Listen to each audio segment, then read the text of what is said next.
तो cost terms concepts and classification के topic के रिमेनिंग कंटेंट्स रहते हैं या जो कॉन्सेप्ट्स इसके रह गए थे उन्हें डिस्कस करेंगे और इस चैप्टर को इंशाल्लाह हम वाइंड अप कर लेंगे अभी। और इसमें हम जो डिफरेंट पर्सपेक्टिव्स में कॉस्ट के जो कॉन्सेप्ट्स को देखते हैं या क्लासिफिकेशन जो है वो हमें नज़र आई। तो उसकी रीज़न यही थी कि हम डिसीजन मेकिंग में जो कॉस्ट थी उसको देखना चाह रहे थे कि वो कैसे अफेक्ट करती है। कौन सी कॉस्ट हैं जिन्हें हम कह लीजिए कि डिसीजन मेकिंग में कंसीडर कर सकते हैं और कौन सी कॉस्ट ऐसी हैं जिन्हें डिसीजन मेकिंग में कंसीडर नहीं करना चाहिए। तो उनमें जैसे अभी आपके सामने शो हो रही है अपॉर्चुनिटी कॉस्ट, मोस्ट प्रोबेबली आप लोगों ने ये कॉन्सेप्ट पहले सुना होगा या इसको अंडरस्टैंड करते होंगे। तो चूँकि हम यहाँ पर जितने भी कॉस्ट की डिफरेंट कैटेगरीज़ या क्लासिफिकेशन थी उनको देखते आए, तो इसलिए यहाँ पर भी हमें ये अपॉर्चुनिटी कॉस्ट को दोबारा जो है वो देखना ज़रूरी है कि डिसीजन मेकिंग में इनका क्या रोल होगा। तो अपॉर्चुनिटी कॉस्ट आपको आइडिया है कि जब हमारे पास 2 अल्टरनेट हों, तो हम definitely as a rational person या ह्यूमन बीइंग जो उन 2 में बेस्ट अल्टरनेट होगा उसे ऑप्ट करेंगे। सपोज़ आपके पास 2 प्लान्स हैं, plan A and plan B या ऑप्शन ए और ऑप्शन बी। आपने इन एक टाइम में दोनों में से किसी एक को ऑप्ट करना है। उसकी रीज़न क्या होती है कि रिसोर्सेज़ जो हैं वो लिमिटेड होते हैं। आप लोगों ने ये इकोनॉमिक्स में भी देखा होगा कि अनलिमिटेड रिसोर्सेज नहीं है, रादर रिसोर्सेज क्या हैं, लिमिटेड है।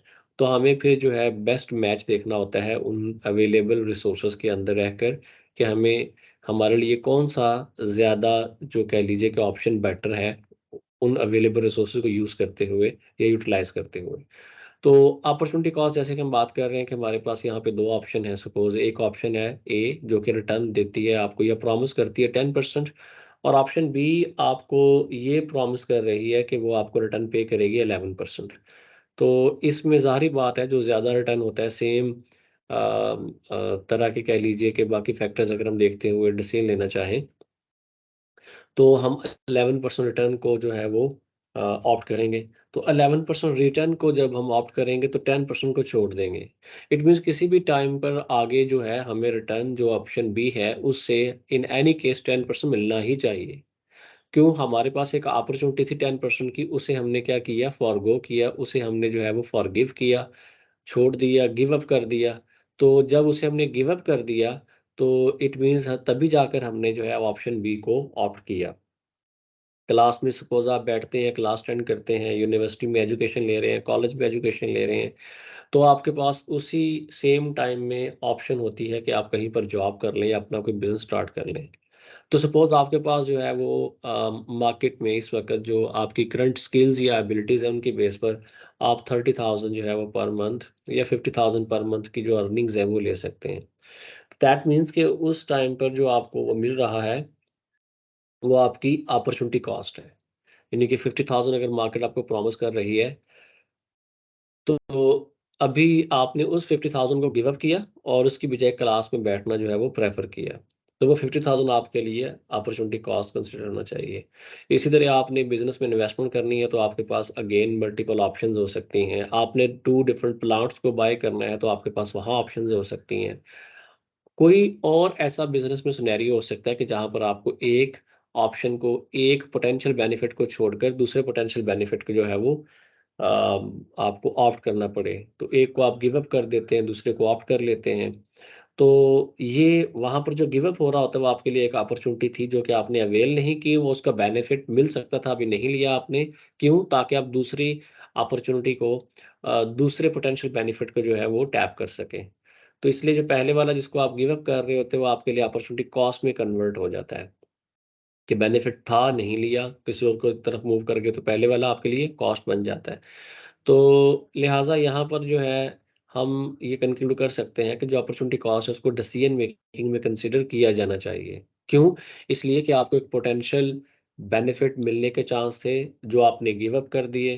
तो जब भी बिज़नेस में डिसीजन मेकिंग करनी हो, डिफरेंट कॉस्ट के अल्टरनेट्स को कंपैरिज़न में लाकर जो है वो आपने कुछ चीज़ें डिसाइड करनी है, तो उस वक़्त जो है अपॉर्च्युनिटी कॉस्ट को डिसीजन मेकिंग में इग्नोर नहीं करना चाहिए, रादर इसे कंसिडर किया जाना चाहिए। नेक्स्ट एक कॉन्सेप्ट है जिसे हम कहते हैं जी संक कॉस्ट। संक के नाम वैसे भी आपको आइडिया हो रहा है कि डूब गई कॉस्ट, ऐसी कॉस्ट जो कि डूब गई है, जो अभी रिकवर नहीं हो सकती। तो ये संक कॉस्ट बिज़नेस में सेम उसी पैटर्न पर है कि पास्ट की तमाम वो कॉस्ट जो इनकर हो चुकी हैं और जिनका पास का डिसीजन था, यानी कि आपने डिसीजन लिया और कॉस्ट इनकर हो गई है, लेकिन अब वो किसी भी तरह से रिकवर नहीं हो सकती। ठीक है? अब फॉर एग्ज़ाम्पल आपके पास कह लीजिए कि 2 ऑप्शंस हैं। एक आपके पास है जी टिकट है, सॉरी, एक सिनेमा की टिकट है जिसकी कॉस्ट है ₹1000 और एक सिनेमा और है उसकी टिकट है जिसकी कॉस्ट है आपके पास ₹700। अब आप ये नहीं कह सकते कि भई ₹1000 ज़्यादा है तो वो मूवी अच्छी होगी या 700 कम है तो वो मूवी बुरी होगी। तो और सपोज़ कर लीजिए कि हम ये 2 डिफरेंट कह लीजिए कि सिनेमाज़ हैं और टाइम सेम है मूवी के प्ले होने का।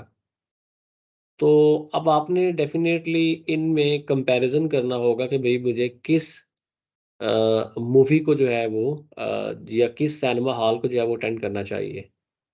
तो टाइम भी एक है।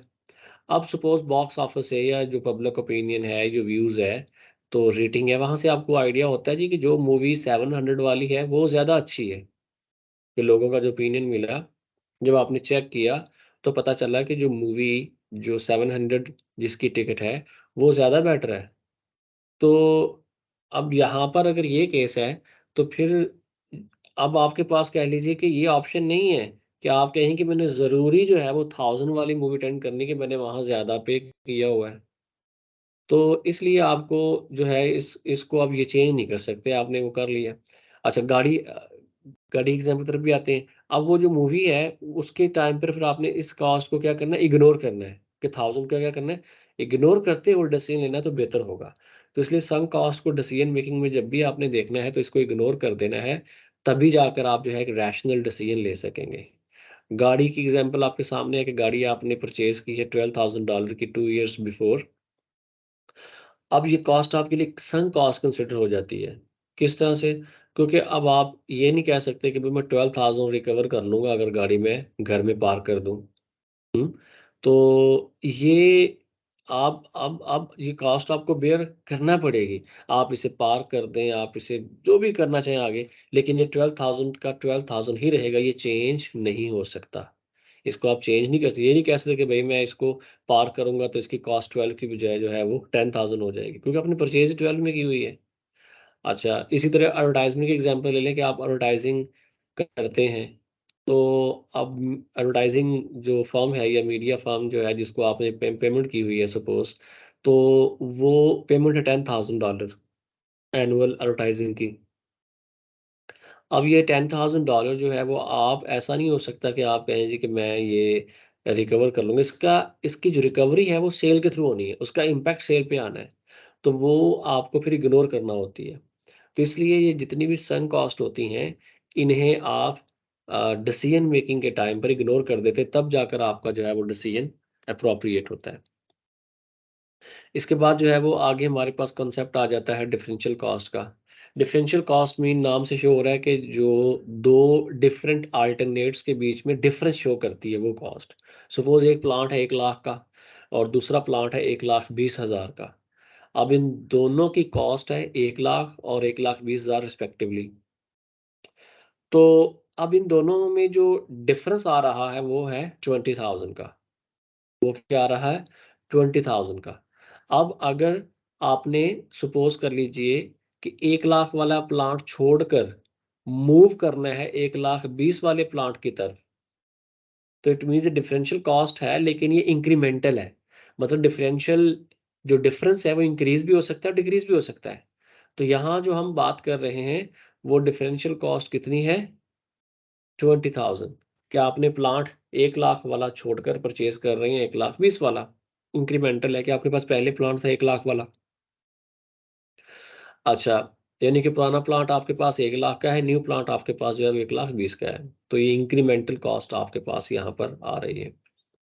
अच्छा, इसी तरह जो है वो कह सकते हैं कि रेवेन्यू जो है सपोज़ आपके पास जो पुराना प्लांट है, उसका रेवेन्यू है सपोज़ कर लीजिए 5 लाख और जो नया प्लांट है, वो आपको रेवेन्यू देगा सपोज़ 6 लाख। तो यहाँ भी डिफरेंशियल जो है वो रेवेन्यू नज़र आता है, कॉस्ट की बजाय। तो वो हमारे पास इंक्रीमेंटल रेवेन्यू हो जाएगा। इसी तरह एक्सपेंसेस हो सकते हैं कि जो पुराना प्लांट था, वो ऑपरेटिंग एक्सपेंसेस उसके होते थे सपोज़ 70,000 और जो न्यू प्लॉट है वो कह लीजिए कॉस्ट एफिशिएंट है, उसकी वजह से कॉस्ट आती है 50,000 एक्सपेंसेस की है। I am just putting an example. तो अगर पुराने प्लांट की बात की जाए तो वो 70,000 है उसके ऑपरेशनल एक्सपेंडिचर्स, और जो न्यू प्लांट है उसके ऑपरेशनल एक्सपेंडिचर्स हैं कितने, ये एक्सपेंसेस हैं 50,000, क्योंकि वो कॉस्ट एफिशिएंट है। तो इसमें भी डिफरेंस आ रहा है, कॉस्ट का डिफरेंस है, लेकिन ये इंक्रीमेंटल नहीं है, ये कितना है, डिक्रीमेंटल, डिक्रीज हो रहा है यहाँ पर। तो ये डिफरेंस जो है ये हमें दो अल्टरनेट्स होते हैं या दो से ज़्यादा जो अल्टरनेट्स होते हैं, उनका डिफरेंस हमें डिसीजन मेकिंग में ज़रा बेहतर पिक्चर प्रोवाइड करता है। हमें आइडिया हो जाता है कि हमें किस एक्टिविटी या किस बेनिफिट या किस अपॉर्चुनिटी को जो है वो अचीव करना चाहिए, टैप करना चाहिए। इन्होंने आपके सामने एग्जाम्पल भी शेयर की हुई है। वो कहते हैं कि आपके पास जो है वो अर्निंग की एक ऑप्शन है, वो है कि आप अपने होम टाउन में पर मंथ $1,500 अर्न कर सकते हैं। अपना जो होम टाउन है वहाँ कितना 1,500, और दूसरी ऑप्शन ये है कि 2,000 आप जो आपके करीब सिटी है वहाँ पर अर्न कर सकते हैं। अब अगर सिर्फ इतना ही देखा जाए तो डिफरेंस तो आपको नज़र आ रहा है कितना यहाँ पर 500 अर्निंग के लिहाज से। लेकिन आगे फर्दर आपको मज़ीद इन्फॉर्मेशन दे रहा है, वो कहता है कि योर कम्यूटिंग कॉस्ट और $50 per month in your home town. आप 1,500 अर्न करने के लिए आपको कितने एक्सपेंडिचर्स या एक्सपेंसेस या कॉस्ट बेयर करना पड़ती है कम्यूटिंग के, अपने जो होम टाउन है, जो एरिया है, $50, और जबकि जो आपका सिटी है वहाँ आपको बेयर करना पड़ता है कितना, $300। तो अब ये दोनों कॉस्ट हैं, एक 300 कॉस्ट आपके पास है सिटी में, और $50 जो कॉस्ट है आपके वो होम टाउन में। अब इन दोनों का जो डिफरेंस है वो है $250। तो ये हमारे पास देखा जाए कॉस्ट का डिफरेंस है, तो इसे हम डिफरेंशियल कॉस्ट कह सकते हैं 250। फर्दर इसको क्लियर करने के लिए हम कह सकते हैं कि भाई अगर सिटी में मूव करना है तो 250 इंक्रीमेंटल कॉस्ट जो है वो आपको बेयर करना पड़नी है। अब इसका रोल क्या होगा? हमें यहाँ जो नज़र आता है कि भई मुझे सिटी में जाकर 500 ज़्यादा मिलता है, वो टेक्निकली 500 ज़्यादा नहीं है। वो देखा जाए तो 500 में से ये 250 माइनस किया जाए तो हम कहेंगे 250 ज़्यादा है। क्योंकि उस 250 को लेने के लिए, इस 250 को लेने के लिए आपको यहाँ पर एक्स्ट्रा 250 भी जो है वो बेयर करना पड़ेगा। 250 यानी कि ये जो 500 है, इसको लेने के लिए ये जो 250 है ये भी एक्स्ट्रा लेना पड़ेगा। तो डिफरेंस पीछे 250 बचेगा। तो इसलिए जो है हमें ये डिफरेंशियल कॉस्ट को भी देखना होता है कि इंक्रीमेंटल है या डिक्रीमेंटल है। सम टाइम इंक्रीज़ इसका अच्छा होता है और सम टाइम डिक्रीज़ इसका अच्छा होता है। इंक्रीज़ रेवेन्यू के पर्सपेक्टिव में और डिक्रीज़ का कॉस्ट के पर्सपेक्टिव में। नेक्स्ट हमारे पास आ जाते हैं जी मार्जिनल एंड एवरेज कॉस्ट। आपको इसका भी बखूबी आइडिया होगा कि मार्जिनल मीन जो हर एक नया या एडिशनल यूनिट जब प्रोड्यूस करने की जो कॉस्ट होगी उसे मार्जिनल कॉस्ट कहेंगे। सपोज आपके पास 10 यूनिट्स हैं, तो जब आप 11th यूनिट प्रोड्यूस करते हैं तो आपको कॉस्ट बेयर करना पड़ती है, सपोज $40 या 40 रुपी पर यूनिट। तो ये मार्जिनल कॉस्ट है। जबकि एवरेज आपको पता है कि उस वक्त फाइंड आउट होती है, हम चेक करते हैं जब हमारे पास टोटल प्रोडक्शन जो है वो अचीव हो जाए, जो हमने क्वांटिटी एक पर्टिकुलर या स्पेसिफिक अचीव करनी हो। तो एक पर्टिकुलर क्वांटिटी, एक पर्टिकुलर प्रोडक्शन का जो लेवल है वो अचीव करने के लिए जो टोटल कॉस्ट आप बेयर करते हैं वो आपके पास यूज़ होती है किसके लिए, एवरेज कॉस्ट की कैलकुलेशन में। तो एवरेज कॉस्ट डेफिनेटली क्या होगी, जो टोटल कॉस्ट है उसको डिवाइड कर देंगे क्वांटिटी पे। तो टोटल कॉस्ट उसको डिवाइड किया हमने जो उसकी स्पेसिफिक क्वांटिटी उस पे, तो हमें एवरेज कॉस्ट पर यूनिट मिल जाती है। मार्जिनल जो एडिशनल यूनिट प्रोड्यूस करने के लिए बेयर करना पड़ती है। ये marginal cost some time increase भी हो रही होती है, डिक्रीज भी हो रही होती है, हमें पैटर्न का पता चलता है। इकोनॉमीज ऑफ स्केल जब अचीव कर रहे होते हैं उस वक्त भी इसका बड़ा रोल होता है कि हमारी कॉस्ट कहाँ से स्टार्ट हुई थी। ज़ाहिर बात है कम यूनिट प्रोड्यूस होंगे तो कॉस्ट ज़्यादा के चांस है। आहिस्ता-आहिस्ता जब ज़्यादा यूनिट प्रोड्यूस होते हैं तो कॉस्ट ज़्यादा यूनिट्स पे डिवाइड होती जाती है, आहिस्ता-आहिस्ता सब कॉस्ट डिक्रीज़ होती जाती है। और फिर एक लेवल आता है कि जिस पे हम बात करते हैं तो वो कॉस्ट बिल्कुल सबसे कम होती है और फिर इंक्रीज़ होना शुरू हो जाती है। तो ये दोनों कॉस्ट जो है वो हमें डिसीजन मेकिंग में, क्या डिसीजन मेकिंग में कि कितने यूनिट्स प्रोड्यूस करने चाहिए, हमारी जो इकोनॉमीज़ ऑफ स्केल है वो कहाँ पे अचीव हो रहा है, हमें प्रोडक्शन का लेवल कहाँ तक जो है वो इंक्रीज़ करना चाहिए या हमें एटलीस्ट कितना मेंटेन करना चाहिए। तो ये दोनों कॉस्ट जो हैं वो हमें डिसीजन मेकिंग में बड़ा रोल प्ले कर रही होती है। और डेफ़िनेटली जब बात हम करें प्रोडक्शन की, तो प्रोडक्शन के साथ यानी कि जो भी कॉस्ट बिहेव करती हैं, वो वेरिएबल और फिक्स्ड कॉस्ट जो है वो कहलाती हैं। तो इसलिए ये जो कॉस्ट का चेंज होना होता है, मार्जिनल कॉस्ट का या एवरेज कॉस्ट का, ये वेरिएबल और फिक्स्ड कॉस्ट के बिहेवियर की वजह से होती है, कि वो किस तरह से चेंज हो रहे हैं, उनका इम्पैक्ट इन पे होता है। लास्ट पे अगर हम देखते हैं, तो माइंड में ये आता है, जैसे पता नहीं हम जितना मर्ज़ी एनालिसिस कर लेंगे, ज़्यादा से ज़्यादा एनालिसिस करना, ज़्यादा से ज़्यादा जो है इन्फॉर्मेशन कलेक्ट कर लेना, शायद ये बेनिफिट प्रोवाइड करेगा। ऐसा हरगिज़ नहीं है, क्योंकि ज़्यादा डाटा, ज़्यादा इन्फॉर्मेशन का होना सम टाइम आपको जो है वो कन्फ्यूज़ कर देता है, सम टाइम जो है वो आपको बेनिफिट प्रोवाइड नहीं करता, सम टाइम जो है वो आपको ज़्यादा कॉस्ट बेयर करना पड़ती है। चूँकि एडिशनल इन्फॉर्मेशन लेने के लिए आपको कोई ना कोई कॉस्ट बेयर करना होती है। तो इसलिए आपने देखना ये है कि जो मुझे बेनिफिट लेना है, उस बेनिफिट को लेने के लिए कॉस्ट कितनी बेयर करना पड़ रही है।